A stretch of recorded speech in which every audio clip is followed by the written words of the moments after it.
Vamos aqui dar as boas-vindas também para o David.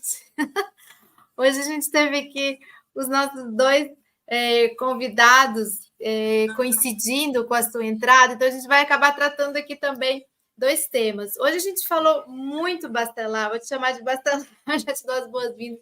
Falou muito sobre o setor energético no Brasil, porque a gente está num dia em que parece que bateu a porta a realidade sobre a privatização da Eletrobras. Pelo menos essa é a impressão que se tem.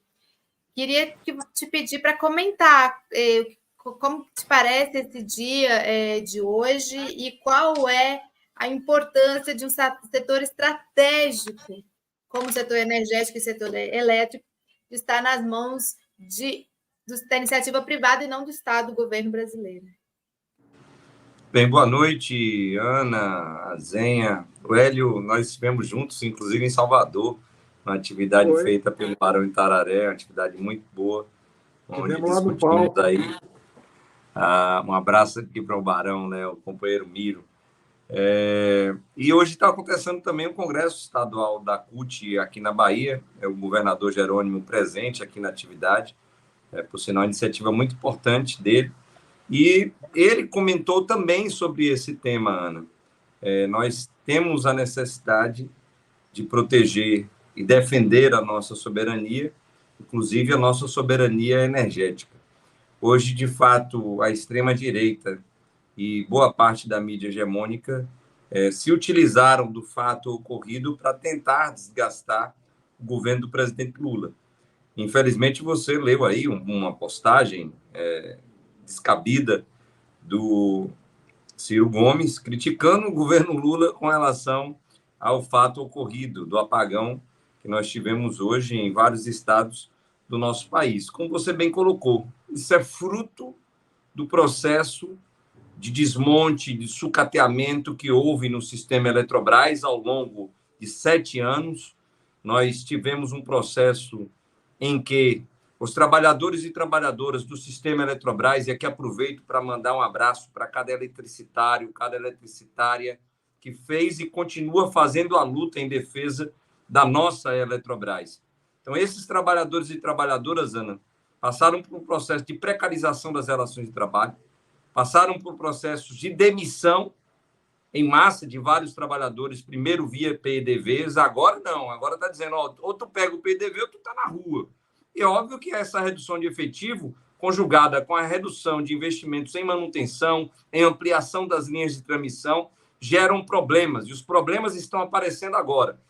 É a famosa bomba relógio que estava armada pelo governo Bolsonaro e que começa a explodir. Então, isso é fruto da privatização do sistema Eletrobras.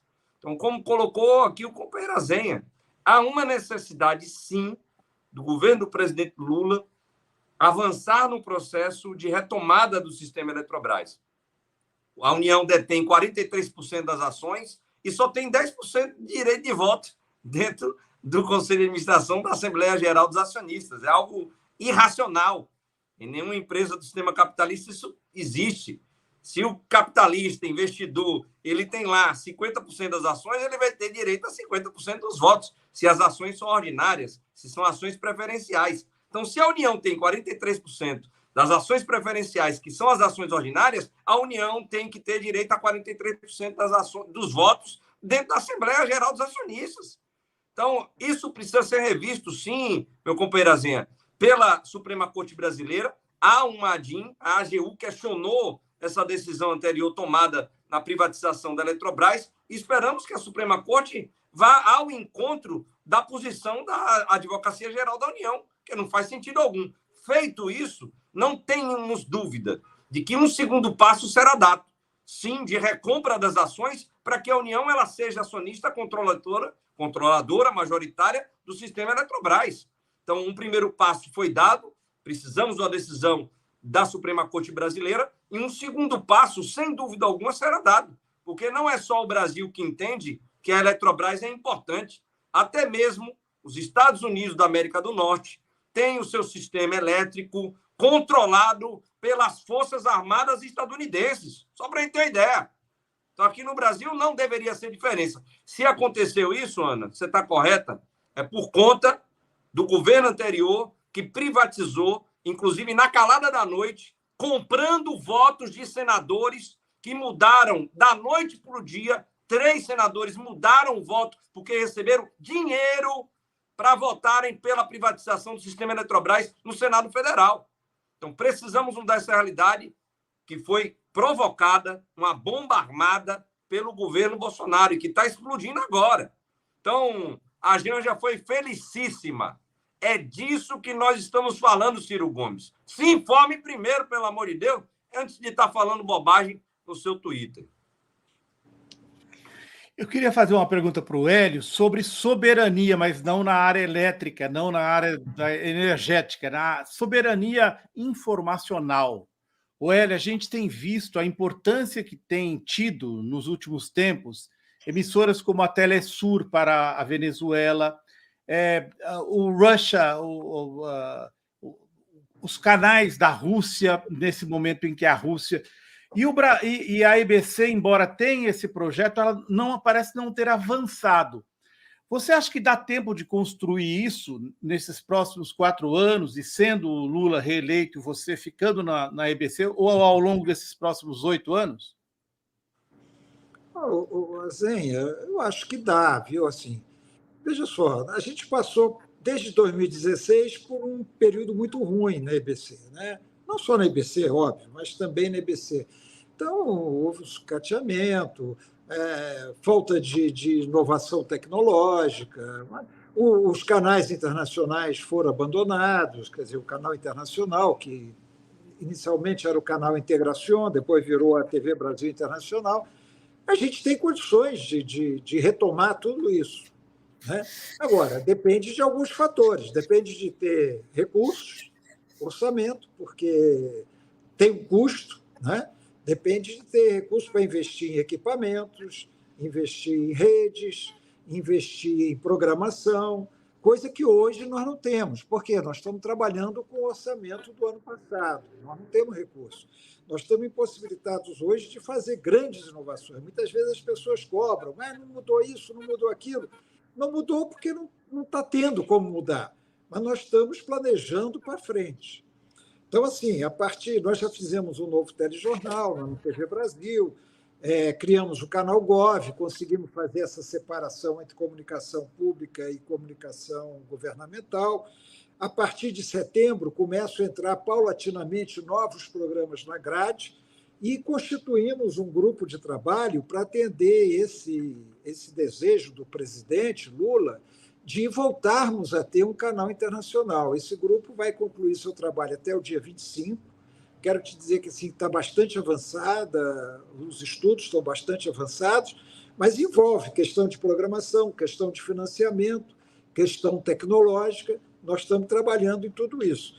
Não é, mais uma vez, não é de uma hora para outra, mas talvez não seja esse tempo todo que você está falando. Eu acho que se a gente conseguir os recursos e conseguir resolver algumas outras questões em torno disso, nós conseguimos, em 1 ano, 2 anos, mudar a cara da EBC e mudar a cara da comunicação pública no Brasil para avançar mais nos anos seguintes. Ô, Ana, que sorte da gente, né? Ter o Hélio e o David aqui ao mesmo tempo, porque são os 2 setores chaves da soberania do século XXI. Não concorda comigo?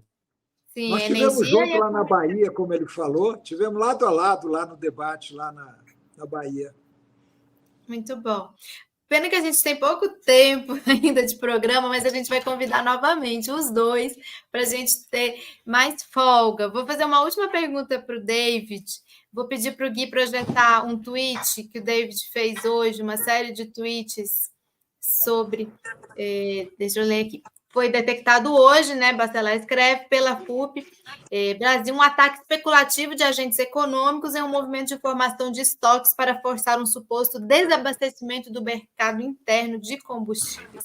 Queria que você explicasse para a nossa audiência, David, do que se trata isso exatamente, quais são os riscos, o que isso significa.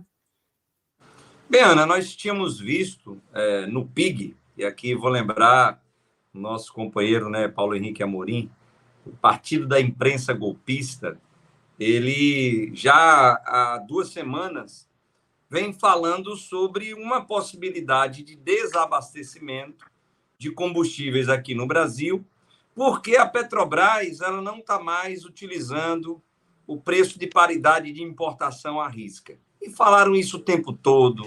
Isso ficou uma chatice danada na bolha bolsonarista. Isso começou a aparecer, inclusive, em alguns grandes canais que não irei citar aqui, quais, inclusive, e principalmente os da extrema-direita. Temos, né, Hélio, canais da extrema-direita organizados aí, infelizmente, só para lembrar. E eles começaram a falar isso. Então, nós começamos a investigar, principalmente através do INEP, o nosso Instituto de Estudos Estratégicos, né, do setor de petróleo, gás e biocombustíveis. Tivemos um diálogo com a Fé Combustíveis, que é uma federação que agrega uma série de postos de combustíveis, redes grandes de postos de combustível em todo o Brasil, e eles confirmaram que não há a menor possibilidade de desabastecimento de combustíveis aqui no país. Por quê? Porque a Petrobras, mesmo, infelizmente, ainda não conseguindo atender toda a demanda do mercado interno, nós temos uma necessidade, uma demanda de 2.400.000 barris de derivados de petróleo por dia. Nós ainda não conseguimos atender isso. As refinarias que estavam no governo Bolsonaro sendo operadas com apenas 60% a 65% da sua capacidade, é o chamado fator de utilização, hoje estão com 93%, 95% do fator de utilização, ou seja, quase na plena capacidade, mas não consegue atender a demanda. Então, o que é que está acontecendo? Em vez das importadoras que ganharam muito dinheiro no governo Temer e no governo Bolsonaro, trazerem principalmente diesel, gasolina, diesel principalmente, lá das refinarias estadunidenses, aqui do Golfo do México e também das Ilhas Caribenhas, hoje quem está importando é quem? A Petrobras. A Petrobras, além de ampliar a possibilidade de refinar nas suas refinarias, ela começou a importar mais. O que é que aconteceu? As importadoras começaram a gritar. As refinarias estadunidenses que estavam enchendo as burras de dinheiro em dólar, 32, 40 bilhões de dólares ano, exportando o diesel para cá para o Brasil, começaram a urrar. E fazem de que forma? A Zenha, a Ana e o Hélio aí, que conhecem muitíssimo bem. Começaram a usar a imprensa golpista para que ela começasse a falar sobre a possibilidade de desabastecimento. Isso era mentira, porque a Petrobras estava cumprindo o seu papel de abastecer o mercado nacional, mesmo importando derivados, mesmo com o barril do petróleo subindo, em escalada de subida, já batendo R$ 85 o barril no mercado internacional. Então, a Petrobras está cumprindo o seu papel. O que é que estava de fato acontecendo, Ana? Infelizmente, além das importadoras, além dessas refinarias estadunidenses que estavam vendendo aqui, algumas revendedoras e pequenas distribuidoras, sabe o que é que eles estavam fazendo? Fazendo estoque.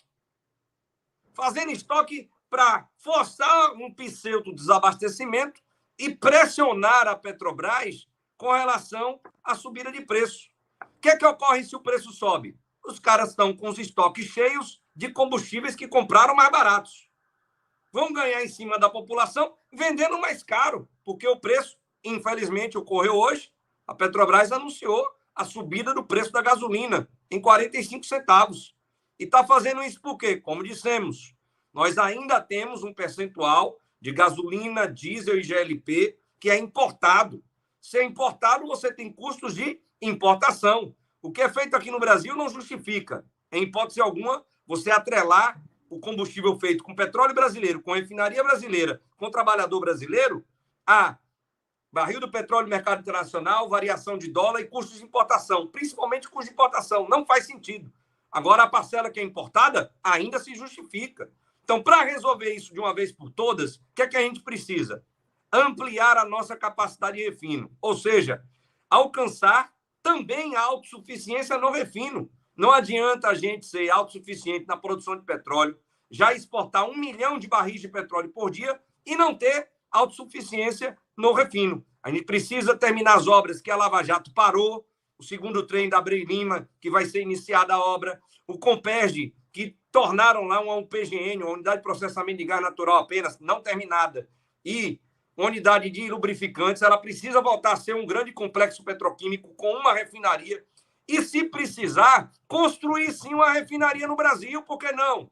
Uma refinaria do futuro, uma refinaria moderna, uma refinaria que você processe óleo vegetal, que tenha biorefino dentro da refinaria e a gente atender a demanda interna. Dessa forma, Ana, somente assim, a gente não vai mais precisar importar absolutamente nada. Sendo assim, custos de importação não mais influenciarão nos preços dos combustíveis aqui no Brasil. O que aconteceu foi isso e, infelizmente, tivemos o anúncio hoje da Petrobras ampliando o preço da gasolina, como colocamos, em 45 centavos, que aí quem estava com os estoques cheios vai, a partir de amanhã, começar a ganhar muito dinheiro em cima da população brasileira.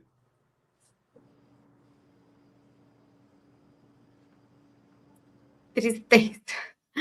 Muito bom. Obrigada, viu, David, pela explicação tão ampla. Muita gente comentou aqui no chat. Tem gente que acha que ainda não se pode... Bom, isso aqui está falando mais sobre a Eletrobras, não está falando sobre tanto a Petrobras, mas bastante gente aqui comentando sobre esse nosso debate sobre energia, soberania e os interesses do Estado brasileiro, do governo brasileiro. A gente só tem a agradecer, né, Zenha? Aos nossos dois convidados. A gente precisa trazer o Hélio de novo, porque eu tenho uma penca, e estourou o tempo nosso, mas eu tenho uma penca de perguntas sobre os projetos, né, sobre a programação. A gente vai conseguir convidá-lo de novo, Hélio? Sim, claro. O David já resumiu tudo e já vamos reestatizar a Petrobras, né, David? Também. Não, vamos será que a gente consegue? Porque nós temos muitas perguntas. Essa área que você está tocando, Hélio, ela é nevrálgica, né? Como o David falou, a mídia é usada para ganhar dinheiro vendendo e a EBC tem um papel assim. Para mim, não é só a audiência da EBC. A EBC tem um papel regulador no sentido de ser a mídia de referência para as outras, para não deixar as outras mentirem, né? Mentirem. Né? A EBC tem que ser. E eu tenho certeza que o Hélio e sua equipe estão trabalhando para isso, mas, infelizmente, o nosso tempo hoje se esvaiu. Não, comunicação de interesse público, né? Diga, Hélio. Não, estou aqui à disposição para vocês para o próximo dia aí. A gente continuar. Contigo e com o David, para a gente explorar mais desses debates, esses temas. Muito obrigada, gente. Obrigada também a toda a nossa audiência, todos os comentários, todos os superchats, todos os super stickers. Quem deixou o like, quem não deixou, por favor, deixa o like. E a gente... Amanhã não sabemos, né, Zenha? Se seremos nós? Acho que não. Acho que não. Mas acho que o Miguel está voltando de férias. Foi uma honra cobrir aqui também as férias dele. E a gente está por aí no próximo programa da Fórum, não é isso, Azenha? Boa noite a todos. Obrigado, David. Obrigado, Hélio. Ana, mais uma vez, foi um prazer estar contigo e até breve. Até.